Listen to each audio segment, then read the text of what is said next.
약간 처음부터 약간 무거운 질문을 조금 이제 드리고 싶습니다. 여러분들은 또 나는 이 자리에 왜 앉아 있습니까? 여러분들은 왜 예수님을 믿고 있습니까? 무엇을 기대하며 예수님을 믿고 있습니까? 무엇 때문에 예수님을 믿고 새벽에도 나와서 기도하고 주일에도 수요일에도 이렇게 한 주도 빠짐없이 그렇게 나와서 예배를 드리고 있습니까? 주일마다 식사 봉사를 하고 때로는 교회 청소를까지 하고 헌금까지 하고 그러면서 이 자신의 삶을 거의 교회의 어떤 이런 것들 중심으로 돌아가고 있지 않습니까? 도대체 그 동기와 목적이 무엇입니까?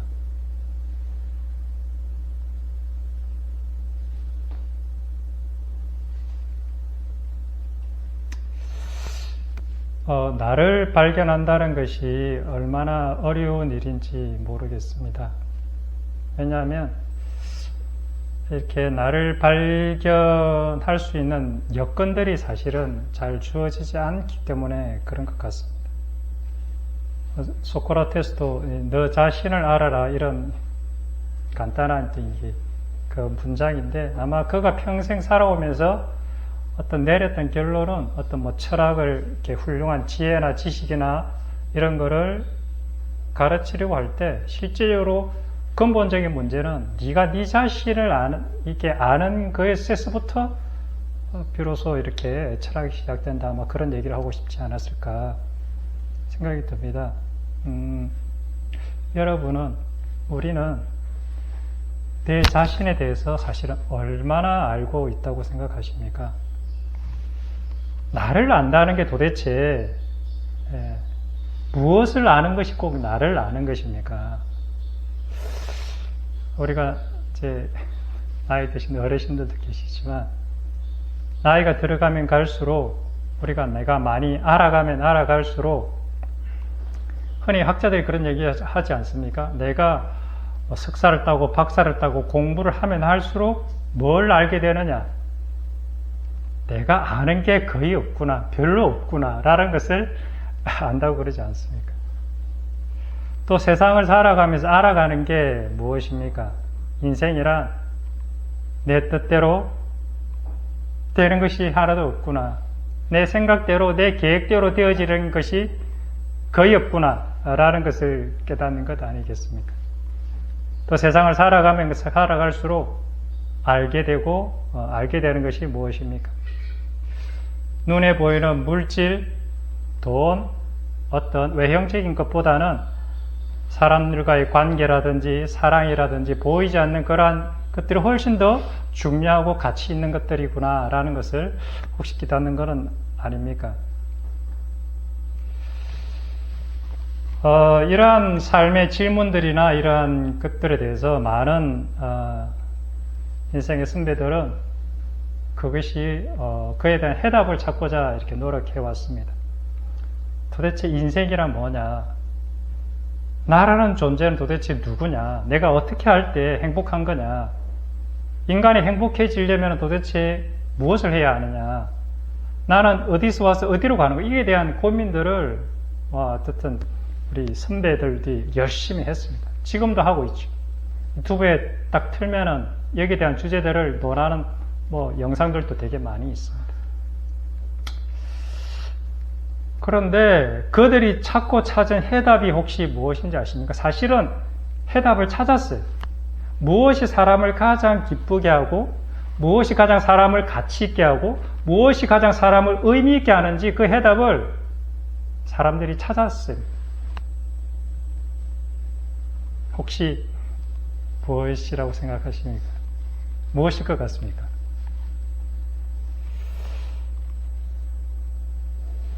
세상에 수많은 사람들이 인간이란 누구냐 고민했고 그 인간이 행복해지려면 도대체 무엇이 필요하냐, 무엇을 했을 때 가장 행복하냐 라는 것을 찾고 찾았는데 놀랍게도 그 해답이 성경에서 말하고 있는 아가페 사랑이었습니다. 세상들은 사람들이 그렇게 찾고 있는 그 해답, 그것이 바로 아가페 사랑이라는 것입니다.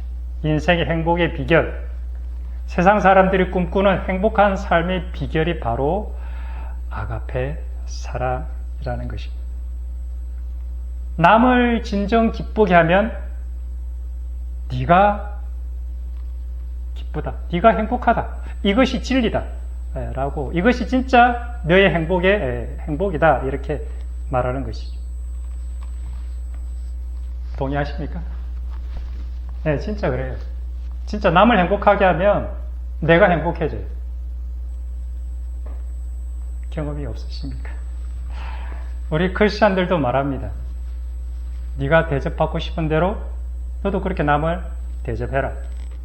기뻐하는 자들과 함께 기뻐하고 슬퍼하는 자들과 함께 슬퍼해라. 원수가 목마르거든 마시게 하라. 이 말씀은 누구를 위해 주신 것입니까? 그 상대방을 위해 주신 것입니까? 아니면 나를 위해 주신 것입니까? 하나님께서 우리를 사랑하기 때문에 이 말씀을 주신 것이 아닐까요? 인생의 가장 행복한 비결, 행복한 길은 사실은 기꺼이 나를 내어주는 아가페 사랑에 있습니다. 동의하십니까? 세상도 그렇고 교회도 그렇고 세상의 대부분의 종교들도 다 하나같이 이러한 동일한 결론에 사실은 결론을 내리고 있습니다. 그렇다면 우리는 굳이 나의 행복을 위해서 예수를 믿거나 교회에 다니거나 할 필요가 있을까요? 성경에서도 결론인 아가페 사랑이거든요. 세상에서 세상 사람들이 찾고 찾은 그 해답이 바로 뭐냐면 아가페 사랑이라는 것입니다. 우리는 왜 교회를 다닙니까? 세상에서도 아가페 사랑을 이야기하고 그 길로 걸어가는 사람들이 참 많습니다. 그 길을 추구하는 사람들도 참 많습니다. 그렇게 나를 버려서 희생을 해서 다른 사람을 기쁘게 하고 유익하게 함으로 인해서 내가 행복해진다는 것을 본인들이 알기 때문에 그 길을 사모하면서 걸어가는 사람들이 참 많습니다. 그렇다면 우리는 왜 교회를 다녀야 합니까? 죽어서 천국 가야 되니까, 지옥 가면 안 되니까, 그거 하나 때문에 우리는 교회를 가야 됩니까? 그렇다면 죽기 직전에 예수님 영접하면 혹시 되지 않겠습니까? 그냥 그렇게 세상에서 이렇게 그런 삶을 살다가 죽기 직전에 병상에서 내가 하나님 예수님 영접하고 그리고 천국 가면 되는 것 아니겠습니까? 진정한 사랑이, 아가페의 사랑이 내 행복의 비결이라면 사실은 불교에도 행복이 있고 우리 흔히 말하는 이단과 같은 신천지에도 사실은 행복은 있다고 생각합니다. 예전에 이제 읽었던 동화책이 하나 있는데 아주 얇은 책이죠. 얇은 책인데 읽으면 한 5분에서 한 5분 정도면 다 읽을 수 있는 그런 책이거든요. 글자가 몇 개 없어요. 그런데 이 책이 굉장히 임팩트 있고 철학적이고 아주 깊은 내용을 담고 있습니다. 그 책의 이름이 혹시 무엇인지 아십니까? 이렇게 모르겠죠, 당연히. 그 책은 제목은 아낌없이 주는 나무라는 책입니다. 아낌없이 주는 나무. 나무하고 어린아이하고 이렇게 친구가 되었어요. 그래서 둘이 서로 너무 이렇게 어린아이니까 나무에 와가지고 막 많이 날마다 놀았어요. 나무에서 그네도 타고 나무에 또 올라가기도 하고 이러면서 나무랑 이렇게 즐겁게 놀았어요. 그러다가 아이가 커서 이제는 결혼할 때가 돼서 이제는 크자 이제 나무를 찾아오는 횟수가 점점 줄어들었어요. 그리고 이제 마침내는 아이가 결혼해서 가정을 꾸리니까 이게 더 이상 나무한테 놀러 오지 않았어요. 이제 그러다가 이제 이 아이가 이제 결혼했는데 집에 결혼하기 위해서 자금이 필요했나 봐요. 그래서 그 나무에 달린 이제 과일들을 따가지고 팔아서 이제 고민을 하니까 이제 나무가 그렇게 하죠. 내게 있는 과일을 팔아가지고 네가 결혼하는데 써라 하면서 이제 그렇게 하니까 이제 과일을 따다 팔아서 자기 결혼 자금으로 썼어요.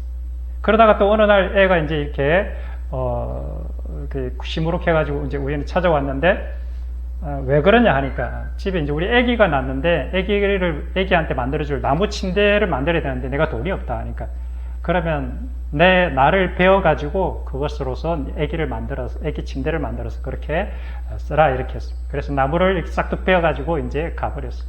그래서 이 나무뚱지는 자기에게 남은 것이라고는 하나도 없었습니다. 이제 더 이상 줄 것이 없었어요. 그런데 이제 그리고 이 나무는 외롭게 오랫동안 그 자리에 있었습니다. 그런데 그 사이에 이제 한 번도 찾아오지 않던 그 친구가 아주 나이가 많은 늙은 할아버지가 돼가지고 이제 자기 곁으로 왔습니다.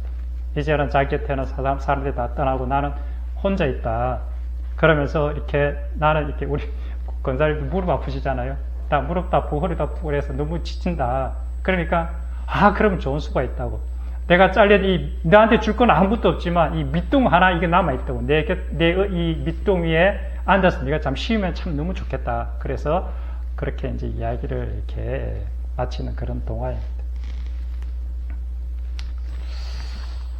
우리가 이런 동화를 읽거나 이런 내용들의 이야기를 들으면 감동이 되지 않습니까? 감동이 되죠. 네. 감동이 안 되면 조금 이상한 거 아니겠습니까?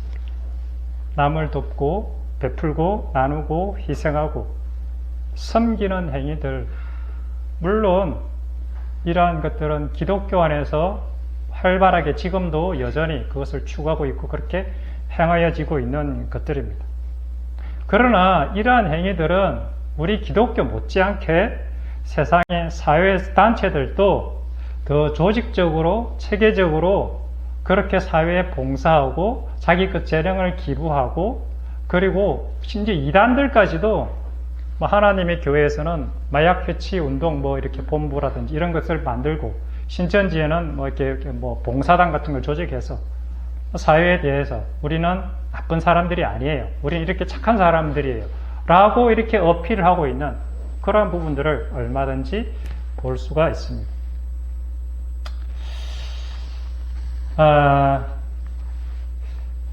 또 질문을 하나 던지고 싶은데, 남을 돕고 또 남을 위해서 희생하고 섬길 때 진짜 행복합니다. 진짜 행복은 아가페 사랑으로 남을 행복하게 할 때 옵니다.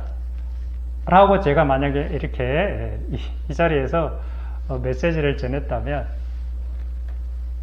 이것이 과연 진리일까? 진리하고 비슷한 것일까? 어떻습니까? 성경에서 말하는 진리, 아멘! 이라고 대답할 수 있겠습니까? 그거는 조금 약간 아리까리한데? 어떻게 생각하십니까? 교회에서 많이 행해지고 있는 설교의 대부분은 저의 설교에도 마찬가지, 제 어떤 이런 이야기도 마찬가지지만 아가페 사랑에 대해서 얼마나 많이 강조를 해왔습니까? 십자가 사랑을 해야 한다. 그것이 과연 진리입니까? 아니면 진리 비슷한 것입니까? 정답은 이렇게 말하고 있는 저의 이야기가 진리일 수도 있고 진리가 아닐 수도 있다는 것입니다.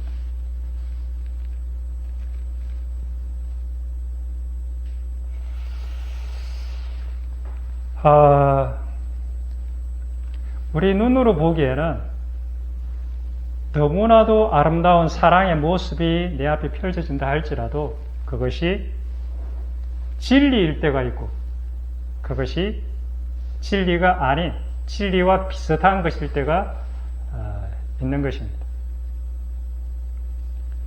그러면 어떤 때에 이것이 진리가 되고 어떤 때는 그럼 이거 진리와 비슷한 가라지가 되느냐. 그 기준이 뭐냐. 이것이 핵심이라는 거죠.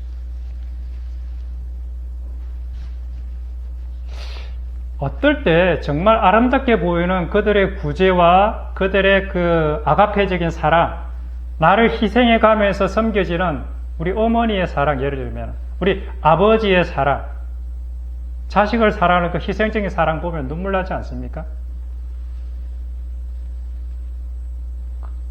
근데 이것이 어떤 때는 진리가 되기도 하고 어떤 때는 진리를 가장한 가짜가 되기도 할 수 있습니다. 그 기준이 뭐냐? 그 기준은 순서의 문제. 즉 뭐냐면 내 마음의 동기와 목적의 문제에 있습니다. 아까 말했죠. 사람이 행복해지려면 어떻게 하면 행복해진다고요? 다른 사람을 도우면 우리 인간은 행복한 삶을 살 수 있어. 여기서 그 사람이 말하고자 하는 목적은 어디에 있습니까?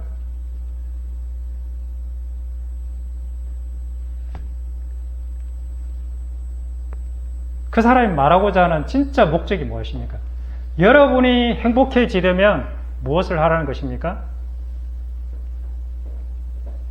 이웃을 돌아보고 나누고 베푸는 삶을 살아야 됩니다. 이렇게 말하는 것 아니겠습니까? 어떻습니까? 이 말이 진리일까요? 여러분이 구원을 받으려면 예수님을 믿어야 합니다. 어떻습니까? 목적이 어디에 있을까요? 예수님을 믿는 것이 목적입니까? 구원을 받는 것이 목적입니까? 내가 행복해지는 것이 목적입니까? 아니면 그 사람에게 나누어 주는 것이 목적입니까? 누구를 위해서 무슨 목적으로 그 일들을 행하고 있습니까? 이 자리에 앉아서 예배 드리는 것이 누구를 위해서 있는 것입니까? 나를 위해서 있는 것입니까? 아니면 주님을 위해서 있는 것입니까? 뭐 그런 질문과 비슷한 거죠. 그 세상에서 말하는 네가 행복해지려면 나누고 베풀 때, 다른 사람을 기쁘게 할 때 네가 기쁘다. 실제로 다른 사람을 기쁘게 하면 내가 기뻐요. 그게 사실이거든요. 그런데 뭐가 문제입니까? 무엇을 위한 나눔이고 희생이고 아가페 사랑입니까?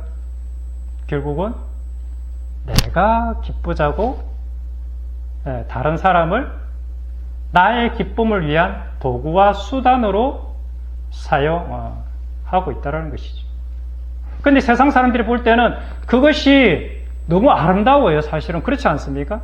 그 동기와 마음의 중심을 알지 못하니까 어떻게 알겠습니까? 그런 마음을 갖고 한다는 것을.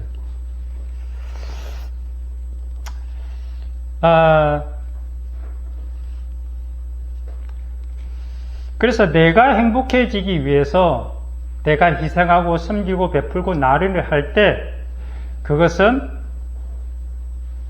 진리가 아니라는 것입니다. 진리를 가장한 회칠한 무덤, 알곡을 닮은 가라지, 양을 닮은 염소라고 성경은 말하고 있는 것입니다.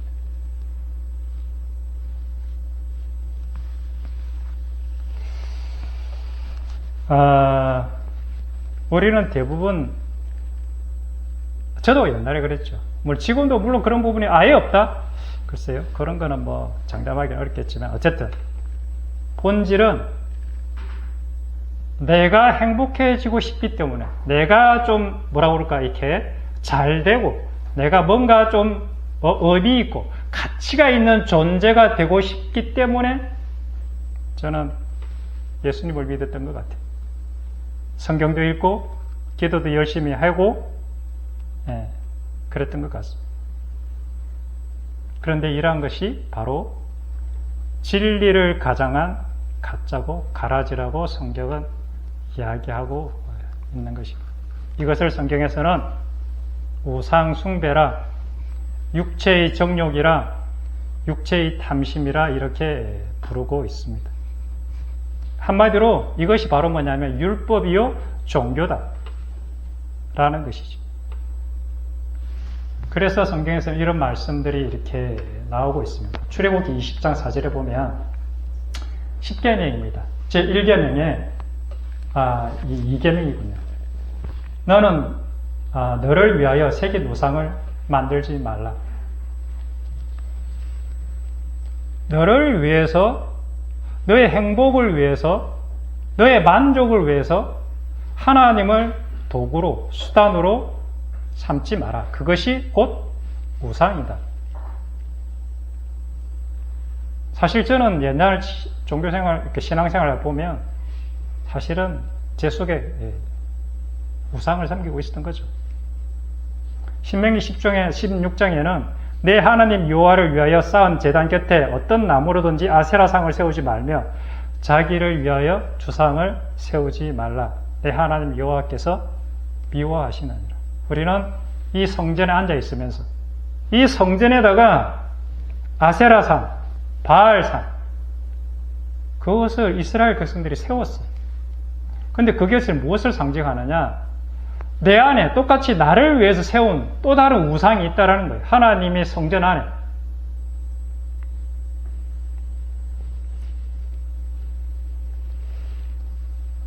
그래서 나를 위해서 뭔가를 만들어 놓고 그것을 행하는 것. 목적이 나인 거죠. 이것이 율법이고 종교인 것입니다. 근데 믿음은 나의 유익을 위한 그 필요라고 그럴까? 그것의 그 만족이라고 그럴까? 그런 것은 누구로부터 오느냐? 하나님으로부터 온다는 것을 믿는 것이 믿음인 거죠. 그러니까 내가 나의 인생을 위해서, 나의 삶을 위해서 뭔가를 자꾸 스스로 뭔가를 찾아서 뭔가를 하려고 하는 것. 성경을 열심히, 성경을 백두고 읽고자 하는 그 동기와 뿌리가 뭐냐? 우리가 주일날 하도 빠지지 않고 예배 드리고 있는 동기와 목적이 뭐냐? 그렇게 열심히 새벽에 나와서 기도하는 동기와 목적이 뭐냐? 과연 아버지의 뜻을 그렇게 구하기 위해서 나와서 기도하냐? 아니면 네가 원하는 그것을 하나님께 받아내려고 그렇게 열심히 뜨겁게 기도하냐? 그 차이인 거죠. 아버지의 뜻이 무엇입니까? 아버지의 뜻은 우리가 이 땅에서 나를 십자가의 죽음의 길로 인도하는 것이 아버지의 뜻입니다.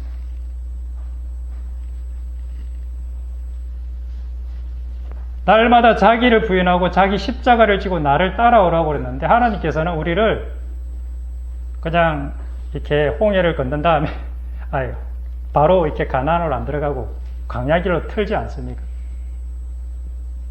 하나님은 왜 광야길을 우리에게 이렇게 허락하십니까?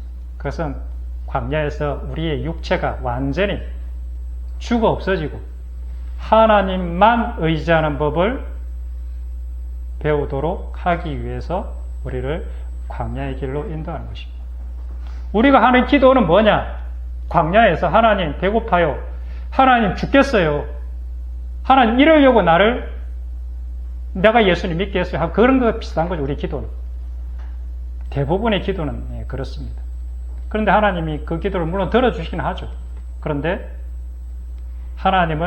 그런 기도는 하나님을 믿지 못한 결과 때문에 생긴 것이다 라고 말을 하고 있습니다.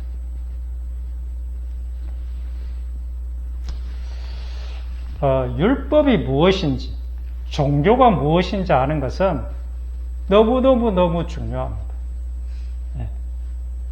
신앙의 궁극적인 싸움은 이 율법, 종교와 이 믿음의 싸움이기 때문에 그렇습니다. 사실은 우리는 믿는다고 하지만 사실 우리는 율법적인 신앙을 대부분 그렇게 하고 있습니다. 그래서 내가 매주일 교회에 나오는 사람이 한번 빠지고 나면 좀 미안해. 그것 때문에 약간 두려움이 생기고 불안. 새벽기도 매일 나가는 사람이 한번 빠지면 그것 때문에 내가 하나님 앞에 큰 죄를 지은 것 같고 잘못한 것 같고 그런 느낌이 들 때가 있어요. 그런 느낌이 강하게 든다면 그것은 내가 율법적인 사람이구나 라고 생각하면 그렇게 가까울 것입니다. 신앙의 궁극적인 싸움은 자기의 의로움과 그리스도의 의로움의 싸움이 진짜 신앙의 싸움인 것입니다. 내 안에서 자기의 의로움을 향한 그게 뭐냐면 인간의 본성이거든요. 그 속에서 맨날 올라오는 게 자기 의로움에 대한 욕구들인 거죠. 욕심, 탐심 것들이 자기 의로움의 욕구. 그런데 그리스도의 의로움은 언제 생기느냐? 이 욕구가 십자가로 가서 죽고 없어질 때 그리스도의 의로움이 드디어 발현되기 시작하는 것입니다. 나의 존재 가치가 무가치하고 내가 아무런 쓸모가 없는 존재, 나의 어떤 행위로도 하나님을 기쁘시게 하거나 하나님을 만족시킬 수 없다라는 것을 깨달아 알 때 내가 하고 있는, 스스로 하고 있는 행위들을 드디어 멈추게 되는 것입니다.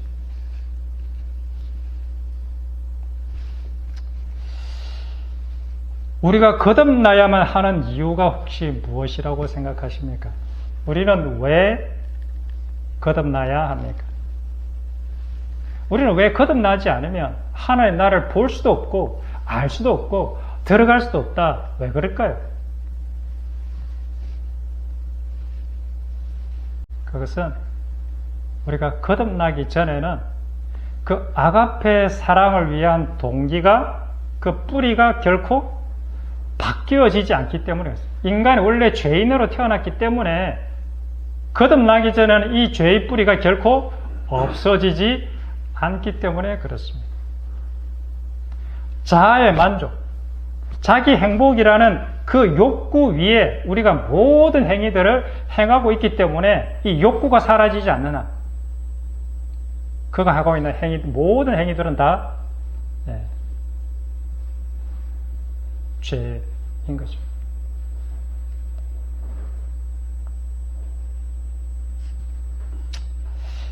그래서 자기 행복을 위해서, 내가 좀 더 가치 있는 인생을 위해서, 보람 있는 삶을 위해서, 내가 천국 가기 위해서 사실은 아가페 사랑이 필요했던 거예요.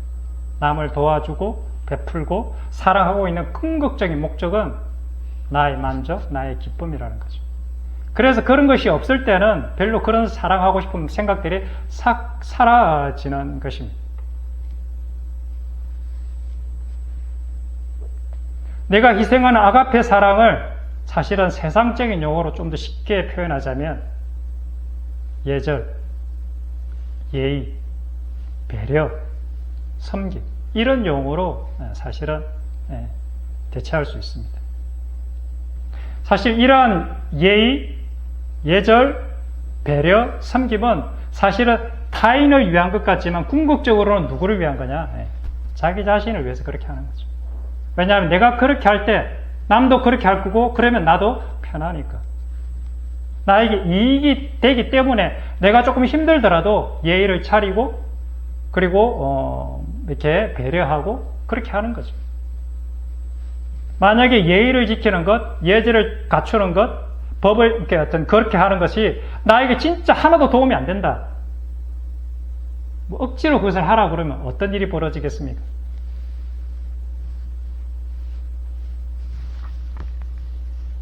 그것은 그 예의나 이런 그 규칙들이 나한테 어마어마한 무게의 짐으로 아마 다가올 것입니다. 나는 너무너무 하기 싫은데 그것을 하라고 하니까. 나한테 아무런 이득도 없었는데 그걸 하라고 하니까. 벌써 표정과 태도에서부터 싫은 티가 팍팍 나죠. 그래서 세상의 질서와 배려, 섬김과 희생은 사실은 내가 행복하고, 내가 좀 더 편하고, 내가 좀 더 의미 있고, 내가 좀 더 가치 있는 존재가 되기 위해서 사실은 행하여지는 것입니다. 그래서 세상은 끊임없이 아가페 사랑을 사실은 갈망하고 있습니다. 솔직히 갈망하고 있습니다. 그리고 그런 사람들을 보면 박수를 쳐줍니다. 그런 사람들을 보면 야 대단하다, 야 훌륭하다 이렇게 인정을 해주는 것이죠.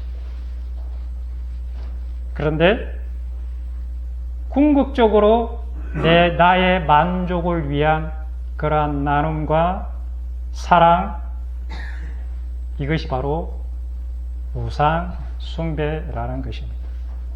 이것이 바로 세상을 사랑하는 것이라는 것입니다. 바로 나의 정욕과 탐심의 열매이기 때문에 그렇습니다. 이렇게 맺은 열매들은 다 썩어 악취나는 열매라고 성경은 말하고 있습니다. 사람은 그 냄새를 못 맡지만 하나님은 기가 막히게 그 냄새를 잘 맡으신다는 것입니다. 그래서 십자가로 거듭난 자는 이제 어떻게 살아가는 사람이 되느냐? 더 이상 자기를 위해 살아가는 것을 딱 멈추게 되는 것입니다. 왜냐하면 자기를 위해 살아가는 그것이 바로 죄의 뿌리라는 것을 발견했기 때문에 그렇습니다. 그리고 자기를 위해 살 필요도 사실은 없어지는 것입니다. 왜냐하면 그리스도가 하나님이 그의 전부가 되어 주시기 때문에 이제 더 이상 자기를 위해서 자기 스스로가 뭔가를 할 필요가 사실은 없어지는 것입니다. 그래서 거듭남이 없는 아가페 사랑, 이것은 사실은 악취가 나는 자기 의로움만을 증명하는, 자기 의로움을 증명하는 것 외에는 아무런 쓸데가 없는 것이죠. 그래서 거듭남이 없는 자의 모든 행위는 그래서 다 하나님 앞에 쓰레기들인 것입니다. 속에서 토해내고 싶은 그런 배설물과도 같은 그런 것들입니다. 이것을 성경에서는 이사야서는 이렇게 표현하고 있습니다.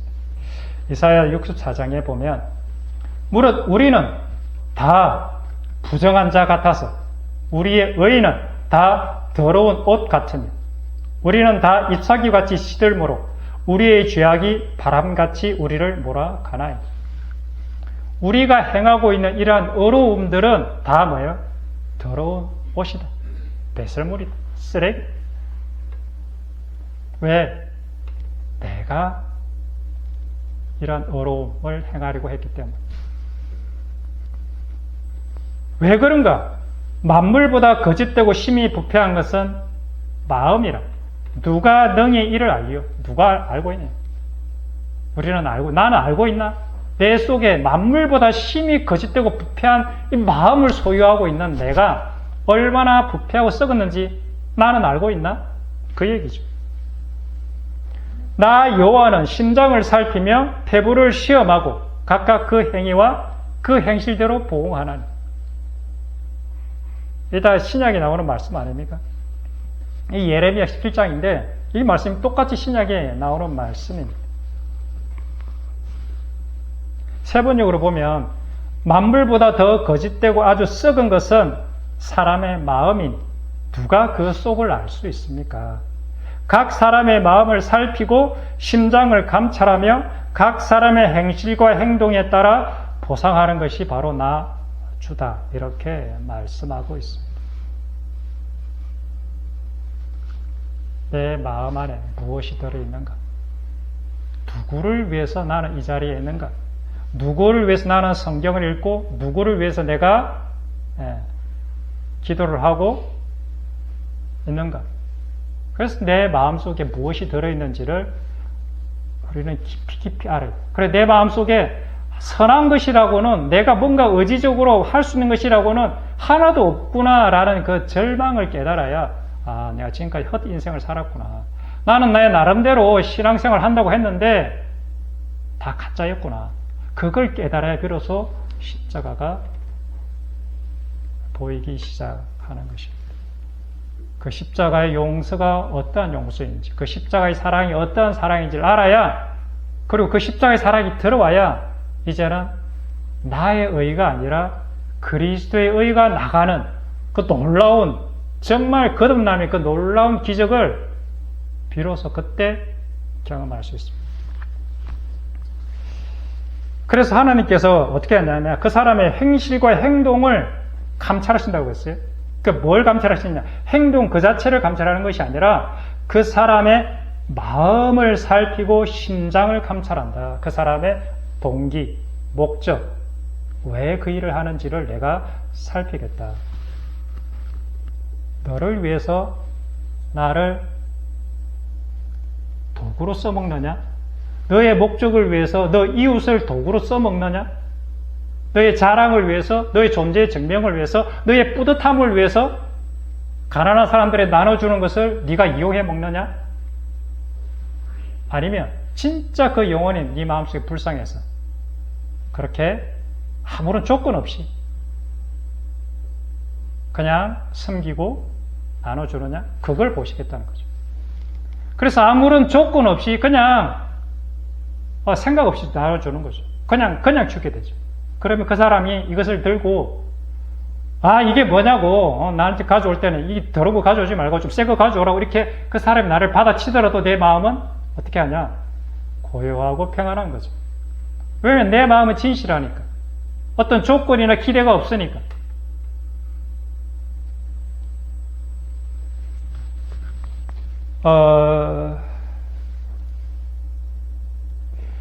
착하게 법 없이도 살아가고 있는 내가 가장 더러운 악취나는 쓰레기라는 것을 깨닫게 되는 것. 그 발견하는 것. 본인이 가장 진짜 내가 진짜 쓰레기구나 라는 것을 깨닫는 것. 이것을 성경에서는 또 다른 용어로 깨어짐이라고 말합니다. 깨어짐. 내가 딱딱한 껍질 속에 까져 있는데 이게 뭐냐 하면 씨앗이 있지 않습니까? 딱딱한 껍질 속에 딱 갇혀 있어요. 근데 이게 밖에서 어떤 뭔가를 깨야 돼. 근데 씨앗은 습도와 온도를 따라서 오랫동안 품고 있으면 지절로 깨지지 않습니까? 막 그것처럼 하나님께서 우리에게 적당한 환경을 통해서 나를 완전히 깨뜨리시는 작업, 이것이 인생인 것입니다. 이것을 통해서 왜 나를 깨뜨리기 위해서 저 말 안 듣는 남편, 내 마음에 안 드는 아내, 진짜 말 안 듣는 자녀를 주신 것은 뭐냐면 나를 깨뜨리기 위한. 왜? 깨어져야 비로소 내 안에 그리스도의 생명이 들어갈 수 있습니다. 내 힘으로는 되는 게 하나도 없구나. 그분만을 의지해야 되는구나. 이것을 마음이 가라앉은 상태라고 말하는 것입니다. 그래서 진짜 깨어진 자는 어떻게 되냐? 진짜 겸손한 삶을 살게 됩니다. 자랑할 것이 없거든. 그래서 목소리가 크지 않습니다.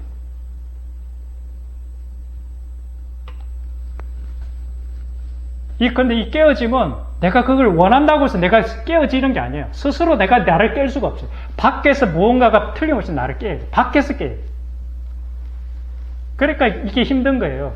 예수님 믿는다는 게 진짜 어려운 게 뭐냐면 내가 알기는 아는 것 같은데 내가 깨어지지가 않는 거예요.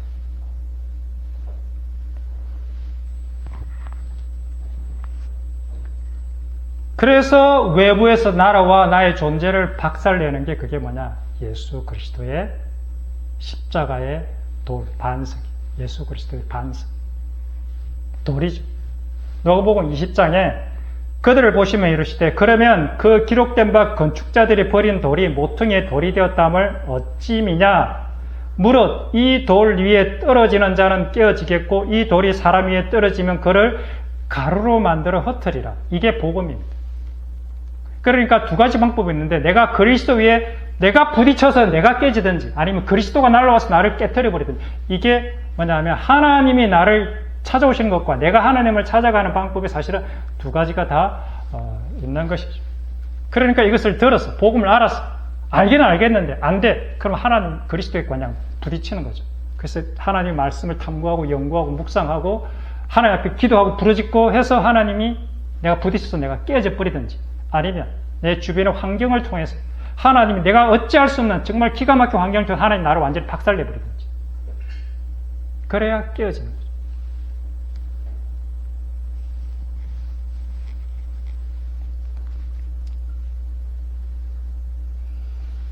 그래서 이제는 진리를 알겠어. 나를 위한 아가페는 이거는 진짜 사랑이 아니구나. 진짜 저 사람을 위해서 내가 이제 사랑하는 것이 진짜 사랑이구나. 그래서 아무런 생각 없이 조건 없이 그냥 주고 뭐 이렇게 그렇게 그런 삶을 알겠는데,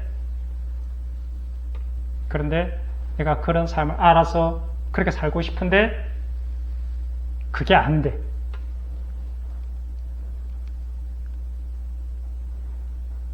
여기까지 발견해야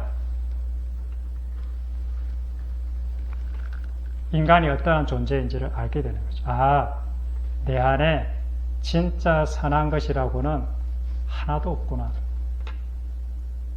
내가 아무리 아가페 사랑, 그래, 나를 위한 게 아니라 진짜 주님을 위하고 진짜 자녀라, 내 아내라, 내 남편이라 위하고 싶은데, 근데 그게 아니라 결국은 나를 위한 사랑밖에 안 나오는구나 라는 것을 깨닫고 처절하게 몸부리치는 장면이 바로 그 유명한 로마서 7장의 사도 바울의 고백인 것입니다. 우리 한번 그럼 이거는 한번 읽어보겠습니다. 로마서 7장, 우리 지난번에도 한번 읽었는데 이게 너무나도 중요한 부분이라 같이 한번 읽어요. 로마서 7장 15절입니다.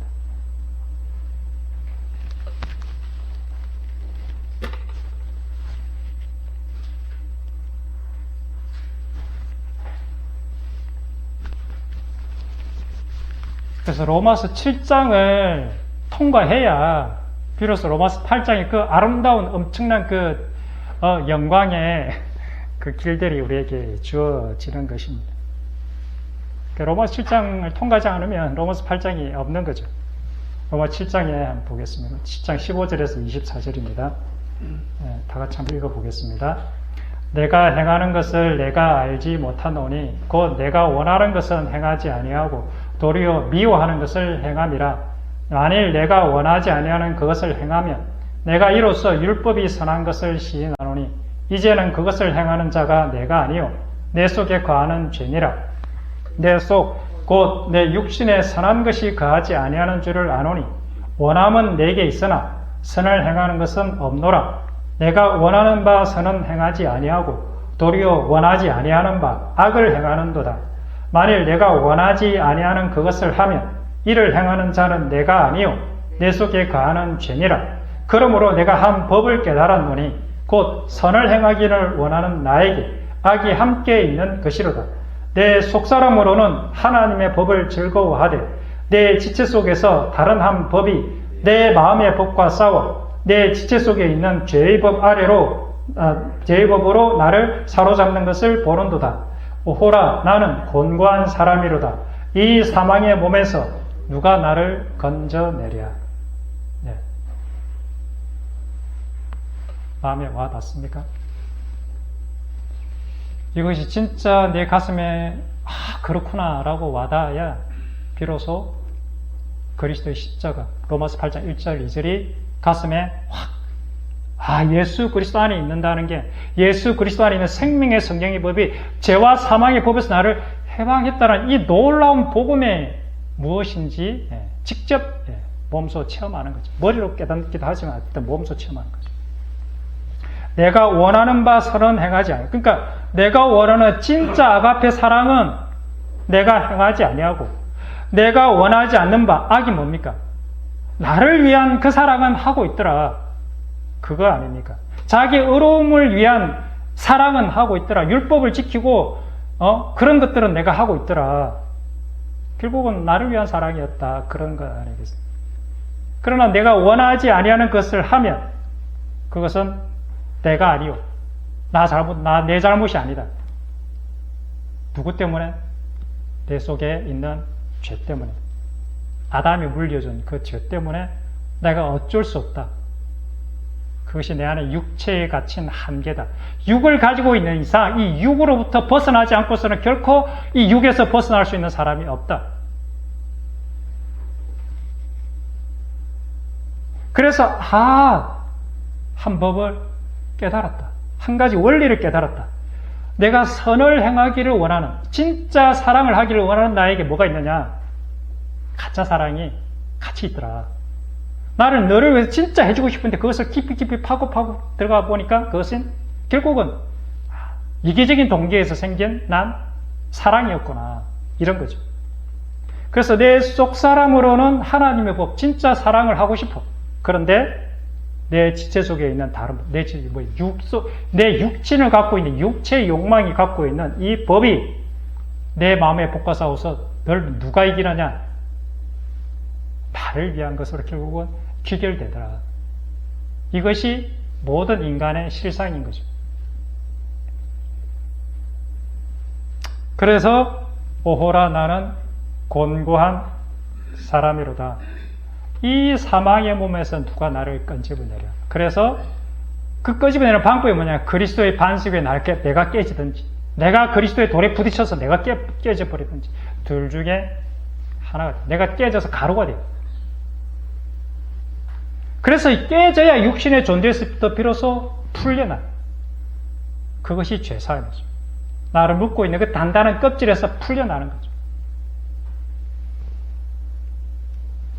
그래서 육에 갇힌 존재로서 절망의 상태임을 깨닫는 과정이 바로 그리스도의 모퉁이 돌에 맞아서 내가 가루가 된 상태를 경험해요. 근데 이게 쉽겠습니까? 진짜 어려워요. 하나님께서 나를 완전히 깨뜨리실 때는 사실 그 누구도 나에게 의의가 되거나 도움이 되는 사람이 사실은 없습니다. 근데 우리 인간은 자꾸 사람을 찾고 하나님 뭐 어떻게든지 이 상황을 모면하게 해달라고 기도를 하죠. 그건 사실은 사는 것이 아니라 오히려 더 죽는 거죠. 진짜 깨어지기를 간절히 기다리고 깨어짐의 상태를 그냥 받아들이는 거죠. 근데 어렵습니다. 그런데 이 처절한 절망의 과정, 깨어짐의 과정을 경험한 자만이 비로소 로마서 8장 1절 2절에 그러므로 이제 그리스도 예수 안에 있는 자에게는 결코 정죄함이 없나니 이는 그리스도 예수 안에 있는 생명의 성령의 법이 죄와 사망의 법에서 너를 해방하였다라는 이 십자가, 그리스도의 십자가의 존재를 비로소 깨달을 수 있는 준비가 되어지는 것입니다.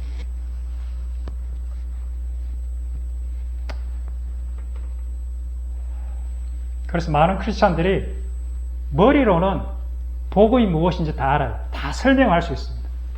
아가페 사랑이 좋다는 것, 그리고 이것이 해답이라는 것도 다 압니다.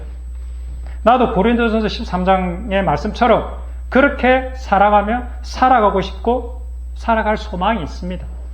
그런데 그렇게 살아갈 능력이 없다는 것이 문제인 것이죠. 왜 그렇습니까?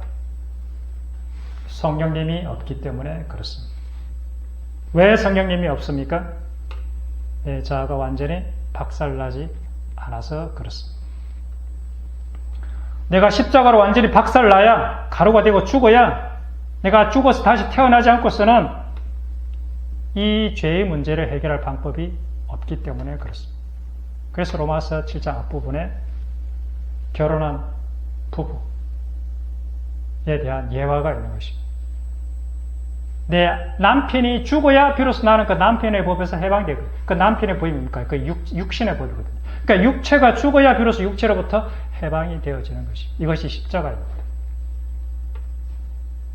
그래서 십자가를 통과하지 않은 사람은 결코 하나님 나라를 볼 수도 없고 알 수도 없고 들어갈 수도 없는 것입니다.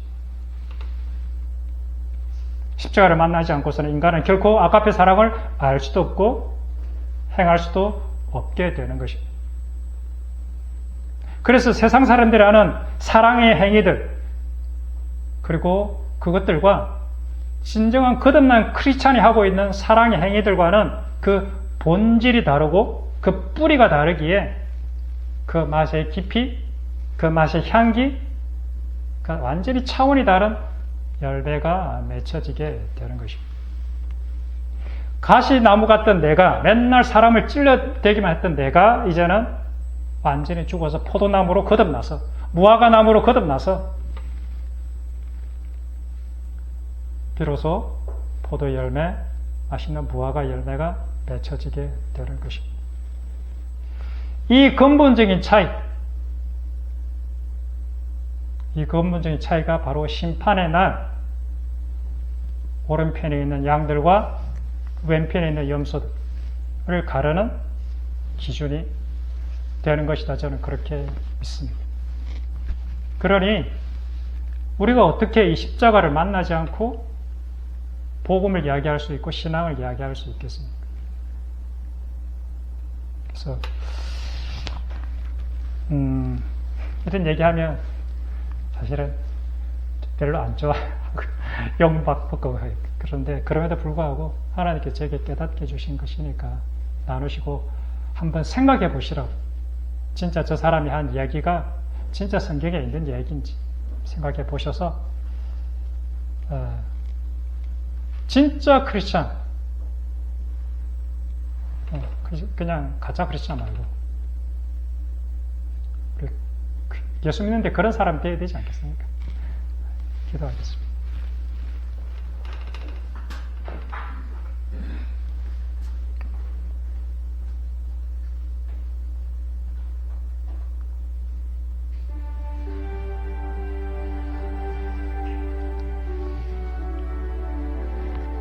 아버지, 십자가가 진짜 길이고 진리라는 것은 알겠는데 잘 안 됩니다. 참 내가 깨어진다는 것이 이게 참 말처럼 쉽게 된 것 같지 않습니다.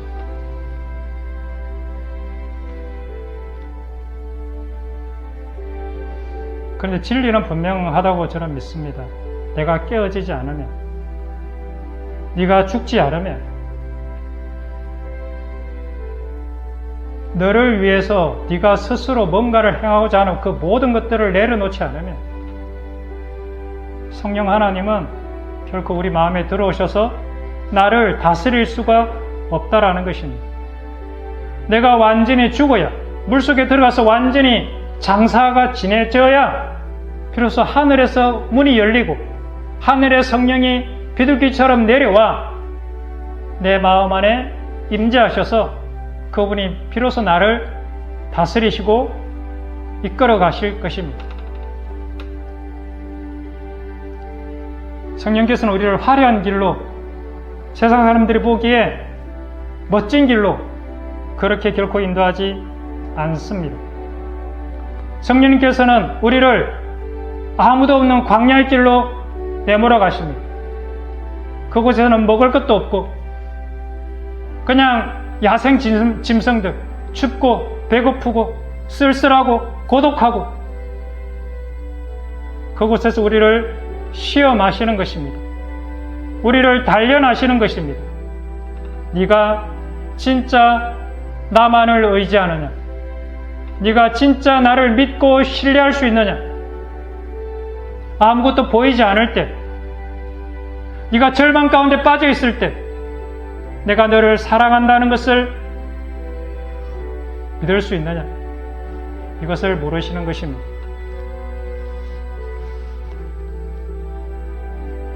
십자가가 생명입니다. 이 십자가를 소유하는 우리들이 되었으면 좋겠습니다. 기도하겠습니다.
우리들은 왜 이 자리에 앉아 있습니까?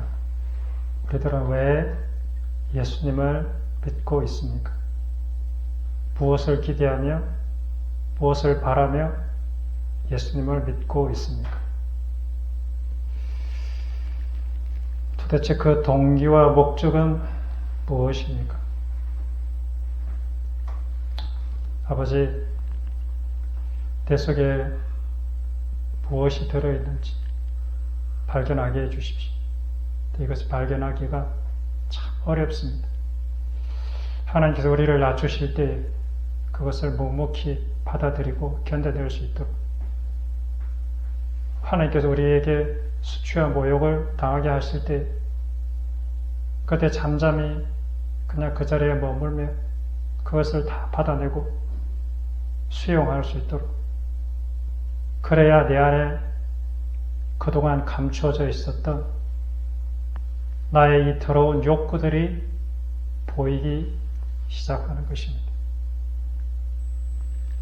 그래야 내가 어떠한 존재인지가 드러나는 것입니다. 그리고 십자가를 찾게 될 것입니다.